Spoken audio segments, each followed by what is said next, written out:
Let the words of my mouth and the meditation of my heart be acceptable in your sight, O Lord, for you are my rock and my redeemer. Bad talk, breakdowns, and breakthroughs. That's a quick way to sum up our scripture readings today. Bad talk, breakdowns, and breakthroughs. The bad talk begins with Adam and Eve going after the forbidden fruit in the garden. God asked, "Have you eaten from the tree which I commanded you not to eat?" Adam answered, "The woman whom you gave me." This is funny, you know. "The woman whom you gave me, she gave me fruit from the tree and I ate." And God asked Eve, "What is this you have done?" Eve said, "The serpent tricked me and I ate." Adam and Eve knew they disobeyed God, but instead of owning up to what they did, they were afraid. So they tried to cast blame away from themselves. That leads to the very first breakdown ever, right? Their relationships were broken. They blamed each other. Adam even blamed God. Those relationships were fractured now. And our human nature is still the same. It's been going on a long time. But it's frustrating, you know. We want to do better. We start the day resolving to be as light and easy as all those cottonwood seeds floating around in the air now. I remember one Sunday morning, long ago, after worship, you know, the boys were little, we climbed in our car, they were in the back seat, Jim's driving. Before we even got out of the church parking lot, I started a quarrel. Oh boy, I still feel guilty about it. And something else that happened yesterday reminded me that kids are listening, right? I was with a friend and she was talking about her little toddler, and the other day her husband had said something. The toddler is now starting to imitate them. I said, "Oh, give me an example." So her husband said something. They weren't arguing, but it was just like in a really forceful tone, and he was pointing his finger. And so lo and behold, their little girl in baby talk went, "Rah, rah, rah, rah, rah, rah."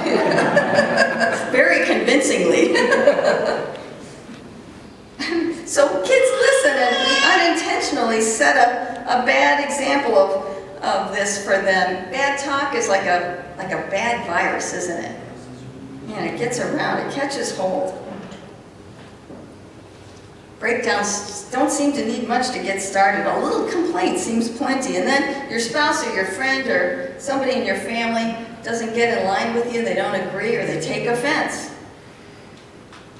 It happens so fast, it happens like a glass slipping from your hand, you know, and it shatters on the kitchen floor, and boy, it's hard to get all those pieces back together again. Let's look at this confrontation in our gospel story today.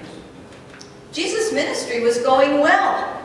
Crowds followed him everywhere, so far so good, except not everybody liked Jesus. It kind of helps to know that at the beginning of this chapter, you could crack open a Sanctuary Bible, chapter 3 in Mark, there's an incident that sets this up about the ones that don't like Jesus. Jesus is in a synagogue on a Sabbath, Sunday, and he heals a man with a withered hand.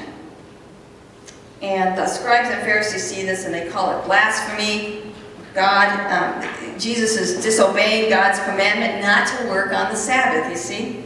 And as experts of the law, they're the law keepers, and boy, you see how stuck they had become in the law. So stuck that their hearts and minds couldn't even be moved to see this miracle and this sign of God's will to heal. I mean, the Sabbath itself was a gift of healing, a gift of rest, renewal, and healing. In God's care and keeping, they turned it into a day of oppression and repression. And it's so touching if you read this story at the first of Mark chapter 3. Jesus looked at him and he said, "Is it lawful to do good or harm on the Sabbath, to save life or kill it?" They were silent. And it says Jesus' heart was grieved for their hardness of heart. And the Pharisees left and began to conspire how to destroy Jesus. So now, in today's gospel, Jesus is in his hometown, but we hear that some scribes and Pharisees came down from Jerusalem to spread bad talk. That's what they were there for. He's out of his mind, they said. He's got the devil in him.